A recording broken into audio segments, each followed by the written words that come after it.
It's the internet. You're busy. Let's do this. I'm Jeff Grubb. I run the Game Mess. I write for GamesBeat.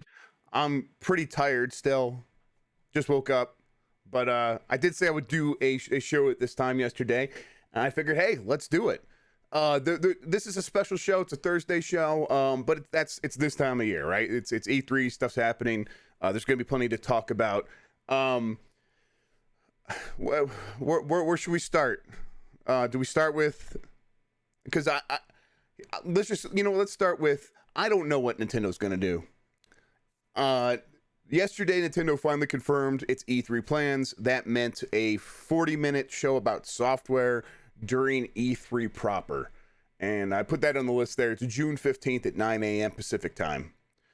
That is, they said they were only going to talk about software. They made it very clear that that's kind of what they're talking about. And they said for games coming later this year, mostly coming in 2021.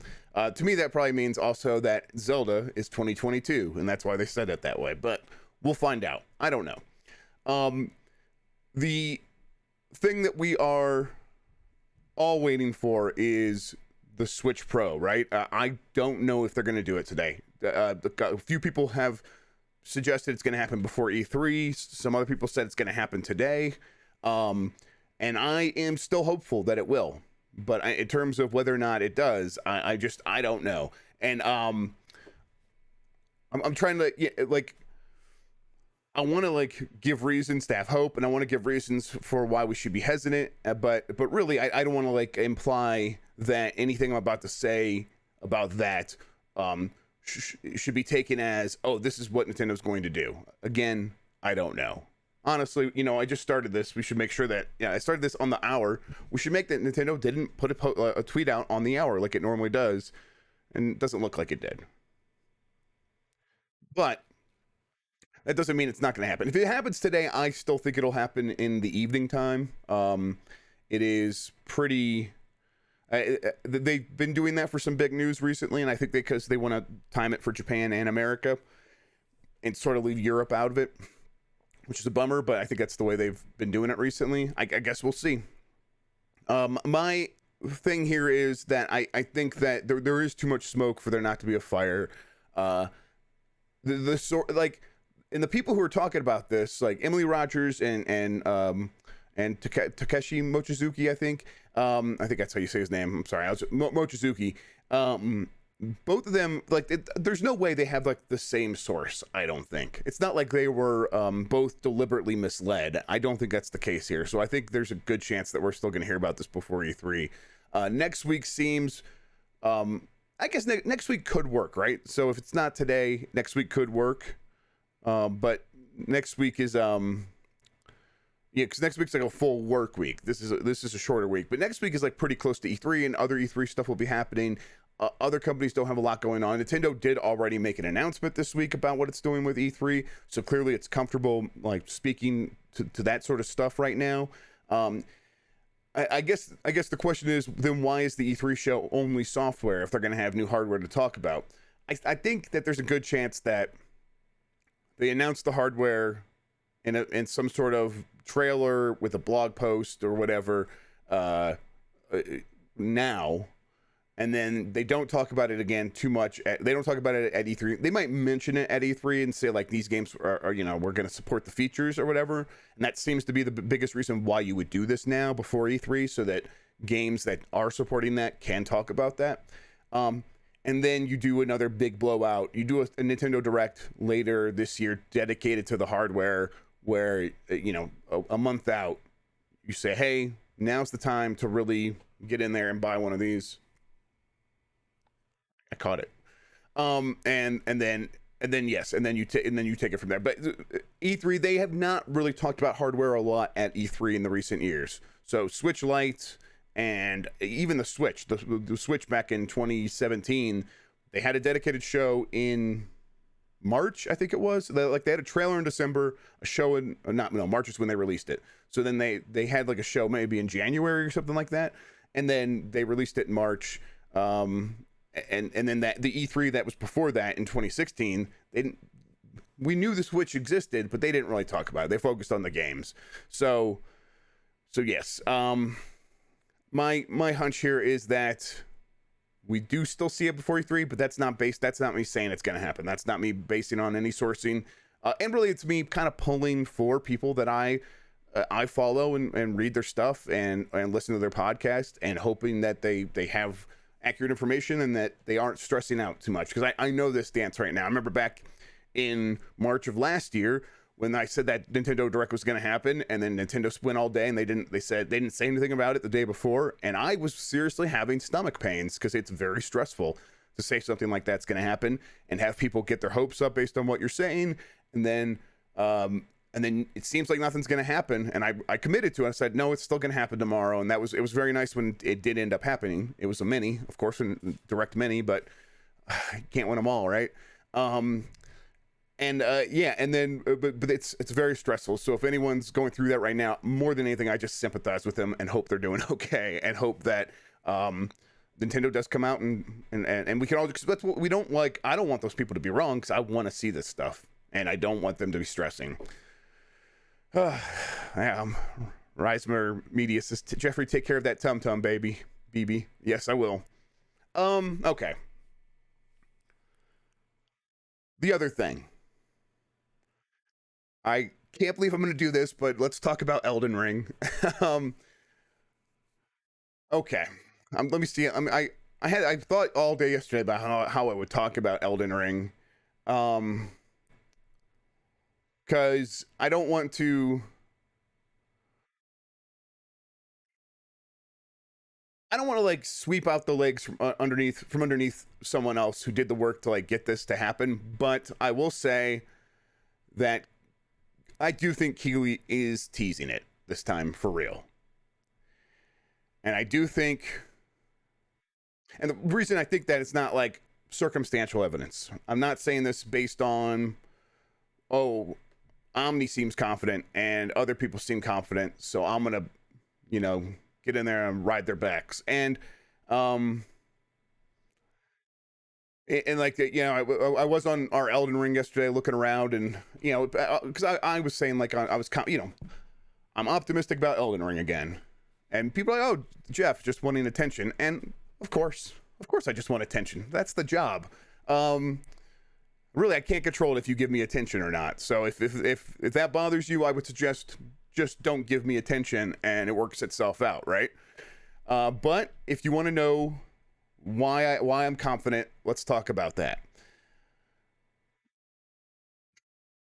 I'll just say it. Keighley has it. I don't know what the Summer Game Fest looks like. I have no insight into that. No idea what that looks like. So when the June 10th, that the date that the Summer Game Fest kicks off and has like a big show, I think that's where it should be. That's, other people seem confident about that. I won't like confirm 100%, but like, where else would he show it? Like he would want to show it there. I think that one of the reasons that we're starting to get like teases is because, unlike in the past with Elden Ring, where like there's been talk between Bandai Namco and other like organizations or groups that want to show the game, this time it seems, I think there might be a trailer in hand. I think people actually have the asset, and like it's already on their hard drives, ready to be streamed out to everybody. And that feels a little different compared to what it was before, where like Bandai Namco and everybody involved wanted to make this happen. They wanted to do this stuff, and then things didn't come together. Obviously, it's so close now. Like, yeah, they better, and it seems like that's the case. I do want to talk about like why it's at Summer Game Fest and why it's not at Xbox. So, the last time we talked about Elden Ring on this show, I said it's not going to be at E3, and that's the case. That's the truth. It's not at E3, and it's definitely not at the Xbox show. I guess it could still show up at other places inside E3, I suppose, but it's definitely not at the Xbox show. And I don't think it's going to be at E3. I think it's at Summer Game Fest now. I don't think. Yeah. But I want to speak to why this is happening, because the assumption from everybody, and I've heard people say, like, people have told me, like, no, Microsoft definitely has the co-marketing deal. Well, then why is it not at Xbox E3? It's not because Microsoft doesn't want it. So why isn't it there? And I guess I think I'm at a loss for why this is happening. It doesn't make a lot of sense. To me, it seems like there's something must have gone weird here. And I mean, I could think of some reasons why that would happen, but I also think it would be unfair to speculate, because I think it would paint other companies in a bad light. And I don't even like want to speculate, really. I just like want to know what happened. It is weird that Microsoft was supposedly ready to spend a lot of money just to get the game to show up at its marketing events, not for any exclusivity or anything like that, or even Game Pass day one. Those are conversations that would have continued to happen down the road. Maybe they still could happen, but to me, this suggests that they won't, and it's weird.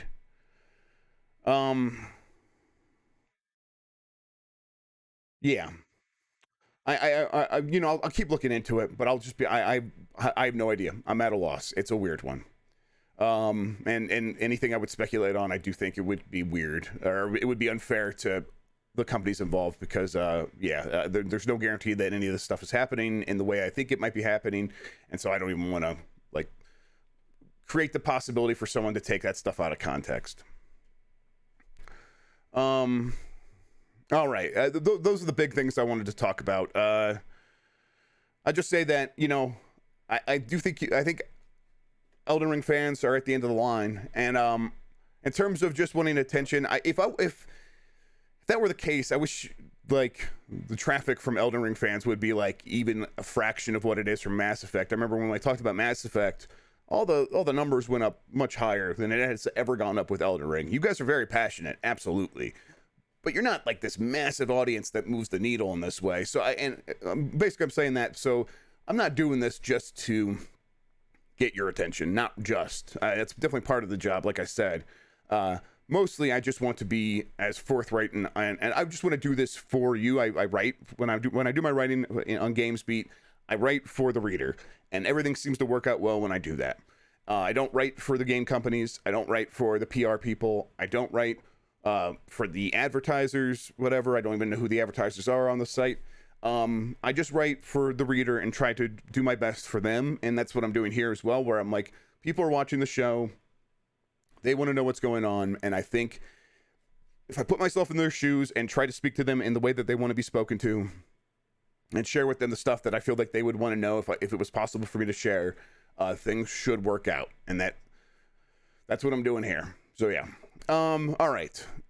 We could do a few questions, and then I'm going to go back upstairs to make sure that they didn't make a mess of their cereal. If you have questions, go ahead and ask it in chat here on Twitch, and then we'll take we'll take it from there. Globe Gamer avowed at E3. I still think no, but it's still possible that they went back and built an asset out of something and are going to show it at E3. I just, I think when they came up with, it just wasn't ready when they were coming up with the schedule. I think with the, I can't remember, I can never remember the word, itinerary, playlist. I did this last time. Yes, when they came up with like the playlist, the set list for what they're going to show at E3, I don't think it was ready at that time. That doesn't mean that they couldn't decide that it's so important that we need to go and make this happen. But last I heard, no. Kokoto, more or less passionate than Sonic fans. They're less passionate than Sonic fans. Like, yeah. From fans love From. They have their memes, they have their own culture, and that stuff is very important in determining whether or not you are a passionate group of people. But Sonic fans want to fuck it. They want to fuck everything in Sonic. And that's just a different level. They live that life. I mean, they just want to fuck it. Sonic fans do. From Philemon Barbe, Elden Ring on Game Pass, is it possible for you, Jeff Grubb? Okay. I'll say that, like, those sorts of things, big games on Game Pass, I think those conversations and those decisions and those deals actually happen very, very late. very late. When we like look down the line at, like, Battlefield's a game that's coming up a lot right now, and I think Battlefield's like one where I keep saying, like, it makes sense, and maybe those conversations are happening, and I do think those conversations are happening, but I don't think, like, we won't hear, if that's happening, we won't hear about it at E3 because the game is too far off. And when I say it happens late in the process, I mean like a week before you hear about it, they actually make the deal happen. Or a couple weeks before like that's how late in the process. So and that's in both those cases, it was pretty close to launch, right? Like with Outriders, it was relatively close to when the game was going to come out that we heard about it. And so if Elden Ring is going to get the same treatment, we're going to hear about it much later than now. I guess it depends on when the game's coming out, which I have no idea. Gigi-san, you heard about Jeff talking about the goblin? Is this? Are you gonna say like goblin on these nuts? Is that what you're gonna do to me, Gigi? Or is there an actual Jeff Keighley goblin? Because either way, tell me. Do you think Monolith Middle Earth developer show new game at E3? Maybe they might be due, but also I think some key creative people might have left, and don't take that as like, oh, that developer's falling apart. I don't know. I just remember that at least one key developer started a new studio recently. From Cal456 Kojima. This is a good question. Kojima's still not, like, the Kojima Microsoft deal, too early for it to be at E3. I don't know if it's closed, but Kojima's name did get mentioned in the PlayStation blog yesterday or that Q&A with Herman Holst, and I think that nothing that Microsoft is doing with Kojima would prevent him from still working with PlayStation if PlayStation so chooses. I think it's unlikely that PlayStation wants to work with Kojima, but maybe if he's like, maybe they're like, we'll leave the door open if you want to, like, come make a Metal Gear clone. If you just want to make a Metal Gear game, we'll do that. Any of this other weird bullshit, get out of here. That's me speculating. But I think it is the Microsoft deal would not prevent him. There was not going to be some sort of non-compete clause. He is going to make a game for Microsoft.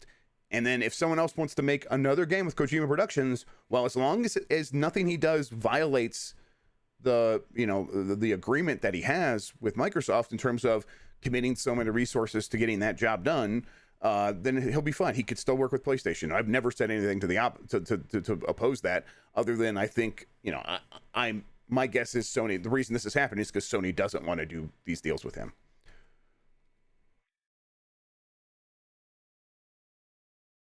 Riser777 asked a similar question. From Dob TF to, do you know anything more about Project Omen? I know a sliver more, and it's not even worth sharing, because the kind of stuff that I know is the kind of stuff that they're just gonna tell us at E3 straight out, and so we'll get that. I think I've said Omen's gonna be there before, but yeah, they're just gonna tell us. So we gotta wait a couple more weeks. Not even, what is it, like 10 days? 10 days. We'll know. Dr. MacDowell, WarioWare?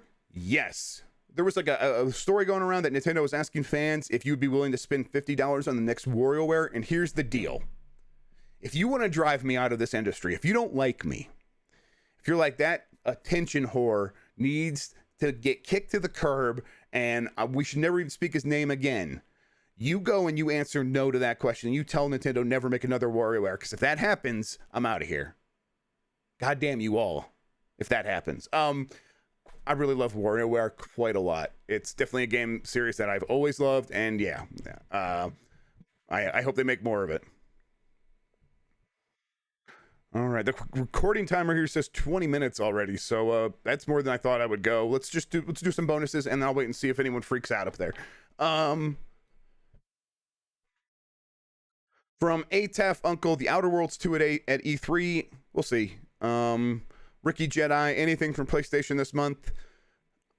I don't think so. I think that's why they did this blog post. To me, if they're going to do a state of play for the summer, it's going to be later in the summer now. Because you do that. Excuse me. you do that blog post and you do that Q&A with Herman Hulse because you really don't know about the date for Horizon yet, and you want to give it time so that you can prepare stuff and figure out what your holiday is going to look like. And if they don't know what their holiday is going to look like for sure, and especially with Horizon Forbidden West, then they're going to need they're going to wait a little bit longer. So I definitely not this month. I guess not definitely, but I would not bet on it happening this month. And this is speculation. Will Stalker 2 be at Xbox's E3? I don't know. If it is, it might be in like I guess it's still possible. I don't know. I'll say I don't know. Let's hope so. I would love to see it, but I think it might be in a sizzle reel or maybe something else. So maybe they'll give more details later. That may be the kind of game where we hear about it again later this year, where, like as it prepares to launch. From Ergo Killer, have you seen the Elden Ring trailer that Jeff has? I haven't. My understanding is that some people have, but I haven't. From Murph, Jeff, why do we blindly hype games with 12 screenshots before seeing a gameplay or knowing what the game is? Because we're suckers. Listen, I'll say that if people get disappointed easily and you take things really hard when games turn out to be crap, or even like the announcements aren't exactly what you want, obviously the best thing to do is to never get excited about anything. I will say that I do find that I occasionally enjoy getting my hopes up, and even when they get squashed, even when I'm disappointed, I'm like, you know what, that's okay. But if the reality meets my expectations or even exceeds it, and I already set them very high, that is like when I almost feel the best. Like, I expected the world and you delivered the world and the moon, and that just seems I feel so lucky right now. And everyone's different, and it's up to everyone about, like, setting your expectations for stuff that we know nothing about.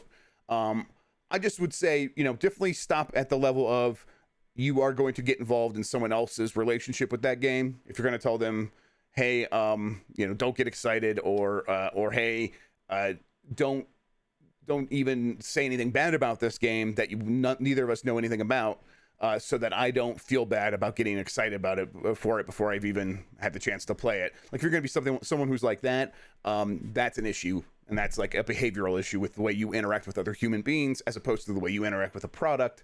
And that's a problem. But why we do this is, I don't know, we like games, they're expensive, we spend a lot of money on the hardware, we want the hardware to pay off in terms of this investment in our, like, emotionally. Like, we spend $500 on a machine, we're not going to take $500 and spend it on the other machine in most cases, because we want to spend that money on games, and we're like thinking about spending a lot of money on games, and those games are expensive, and we just want to make sure that we're going to get the time and investment that we're putting into this, get something out of that.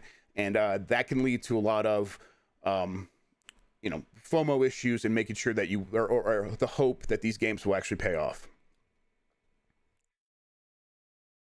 Ricardo asks, what do you expect from media? I hope the button worked there. I can't actually hear if it did. I don't know. They're doing that gaming primetime. You know what? Here, I was just talking about getting my hopes up, and what do I expect? Saints Row 5. I hope we see that. I think that would be. I think that.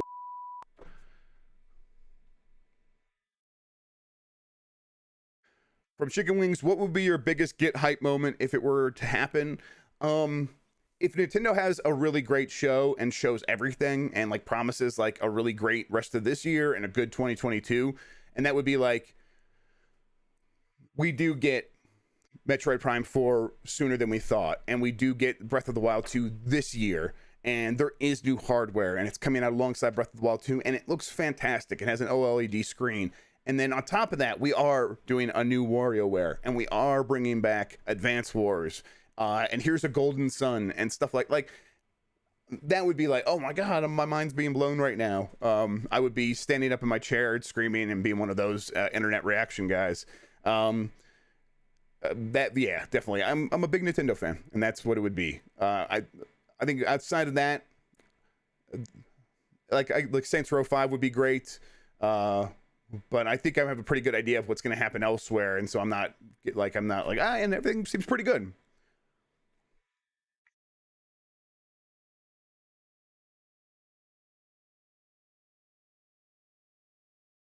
Um, excuse me. From Gehrman, the old hunter. Maybe it is because of the fact that they want the show to be, or they want to be star of the show. Starfield drain it, right? I'm not sure exactly what you're asking, but oh, with Elden Ring, and that's why they're not Xbox. No, no, I don't think so. I mean, listen, I think Microsoft was going to pay them to be an E3. Jeff Keighley's not going to pay them to be at Summer Game Fest. That's why I'm confused. That's what I mean. So yeah, they want to be the star of the show, I guess. But I mean, I don't think that's how they're thinking about it. I think Bandai Namco would be happy to. I thought Bandai Namco would be happy to take the money. So what overrides that? What is the thing that overrides that impulse where a company likes money? And maybe I have a misunderstanding of how this works. Maybe I do. I don't think so, but maybe I do. And then in that case, we're just working from the wrong hypothesis in the first place. But that's just why I'm confused here, because I think that this means less money for marketing, period. And that's weird.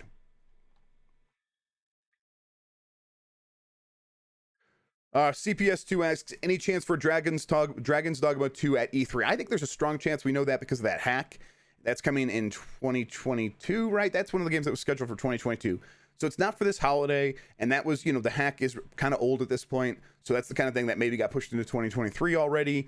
We have no idea, but Capcom seems to be doing, Capcom more than other Japanese studios and publishers especially, has seemed to make their games work in this new reality. They've consistently released games. I guess that doesn't necessarily mean the same will hold true for a different studio working on Dragon's Dogma, but I think that game is probably going to come in 2022, and that means we could hear about it here. Maybe we hear about it later. We'll see.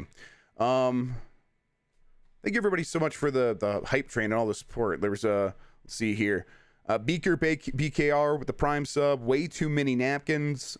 Way too many napkin. That's a good name. With the tier 1. Rep Socks with the Prime. Jet25 with the Prime. Theo Hux with the Prime. Raj Former, thank you so much, Raj, with the tier 1. Jackie Solo with the Prime, and Giggy Sound with the tier 1. Thank you all so much. It means a lot to me. That's really wonderful. All right, let's do a couple more minutes and then let's get out of here. Mr. Jackson asks, any rumblings about Zelda? Yeah, we've had rumblings all year. Do you mean like what's happening specifically with Breath of the Wild 2? I don't know. The rumblings lean toward it coming in 2022. I think no one I know that like would have any sort of insight on Nintendo thinks it's coming this year anymore. Everyone thinks it's 2022. And so I also think it's coming in 2022. I'm trying not to get my hopes. I'm not trying to get my hopes up for 2021. And so this is an area where I am trying to protect myself, because Breath of the Wild is so important to me. And it does seem like it's leaning towards 2022. So why get my hopes up when I know there's a good chance they're going to be dashed? But in terms of everything else with Zelda, I think this will be a Zelda heavy E3. I think that they will treat this as the kickoff of a march of Zelda games. Not the month, but like the actual, yes, like just a parade of Zelda celebrations. And they will frame it, I've said this before, they're going to frame it like, start with Skyward Sword. That is just the first purchase on your path of celebrating Zelda with us, and you can't miss out on any of it leading up to Breath of the Wild 2. And that's going to include the dual pack of Wind Waker and Twilight Princess. And then there will probably be some other stuff, and there'll probably be some merch, and there will be like a Nintendo Switch Online game, probably. Who knows? I don't know what that would be, or even if it does exist, but I think there will probably be something along those lines. And just, you can't miss out on any of it if you're a real fan, and we're going to explain that to you right now to really get your emotions going and invested in this, so that you don't want to miss out on spending as much money as possible. and they're going to kick this off and treat Skyward Sword as the starting point of that, so that you feel really invested in that game coming out. And that game's probably going to do very well, I think, because of this. From a Shuto Kid, is Kojima also working with PlayStation? I talked about this a little bit ago, but like, just to reiterate, I don't know, but he could. There's nothing that would stop him from working with PlayStation if he wanted to. He can. He's a third party company. That's, he's not owned by anybody. And as far as I know, the contract with Microsoft would not prevent him from doing so. I guess that doesn't mean like Sony could swoop in and get him to sign a contract that would prevent him from working with Microsoft. I guess that's possible. But I think it might be a little late for something like that. And the reason he's going to go with Microsoft is because he does want to make this cloud game. He was going to do that with Stadia, and that's the idea he has. And Microsoft is going to enable him to do that. And not only that, they would they're going to have like the expertise to help him do that. And so yeah, so I think it's unlikely that he pulls out of any deal with Microsoft. But in terms of him working with PlayStation, that is totally allowed. I have no idea if it's happening. My guess would be it's not. I don't know if Sony wants to pay for another Kojima game that is not just Metal Gear or something. And maybe that's what they're figuring out. Who knows? All right. From Timur222, Starfield cross-gen. I think it's going to be, maybe. Comes out next year. I think it could be cross-gen. I think it's the kind of thing where they're going to have to wait and see what their year looks like and how Game Pass is doing and how many of its Game Pass subscribers haven't been able to get Xbox Series X's. And I think if enough people have Xbox Series X's and Xbox Series S's, they might just cut it off, especially if it's causing any development headaches, which is the thing we hear over and over. Like Elden Ring, a game we've talked about today, that's a game that has been having trouble with its last gen version. That's one of the things that's causing issues here. Cyberpunk had that issue. A lot of games are going to have that issue because they want to take advantage of the new gen hardware. Starfield, obviously a game that would probably be able to benefit from that, considering Bethesda trying to make a really big game that feels worthy of the next generation. But they have spent years building Starfield in a world where the current hardware was the current hardware, and and Microsoft wants to support that stuff specifically because of Game Pass, and they don't want to leave Game Pass members behind. That's something that they are afraid of doing. Okay, I think it's gonna do it for me. It was a hot half hour, the half hour of power right there. Well, did I forget to beep something out? People asking me if I've seen the trailer. I haven't seen the trailer. I think some people have, but I haven't. Will Val be at Xbox E3? We've answered that. I don't think so. Jeff Grubb scared for life. Or scarred for life. Yes, absolutely. Almost everything. Let me go back here to the bottom. Okay. Let's do some housekeeping, and then we'll say goodbye to YouTube. Thank you for watching. If you want to get more from me, you could do that at gamesbeat.com. If you are watching this on YouTube, I do these things live on twitch.tv/JeffGrubb. There's a really great Twitch audience here. We got almost 900 people watching. I want to break 1,000 concurrents either on Twitch or YouTube for one of these shows. Hopefully E3 will do it. I bet if this one doesn't do it, none of them will, but we'll see. I think people are getting very excited for E3, so maybe we'll just keep getting bigger from here. But either way, thank you so much, everybody, for watching live. Thank you for watching on YouTube. The Discord, there's a link in my bio on Twitter that should always work to get you into the Discord. If some other links don't work and have expired, that's just because we've been dealing with bots. But there should also be a link in the description of the YouTube page or the YouTube channel of this video. I don't know what I'm saying. And you can click that, join the Discord for free. And then from there, you could find a link on the welcome page for patreon.com/JeffGrubb. And that will get you into the secret channels in the Discord and help support this stuff that I do separate from GamesBeat. I do my writing for GamesBeat, video stuff and podcast stuff I run on my own. And that's what this is. And you could support that. And I would really appreciate it. Speaking of that, people who are doing the subscriptions here on Twitch, I'm setting it up so that you can also get into those secret channels on Discord, because I think it's also $5, which is the tier that gets you that stuff. So yeah. All right, I think that's gonna do it for me, YouTube. Let's say good. Oh, you know what? Let's bring up the chat.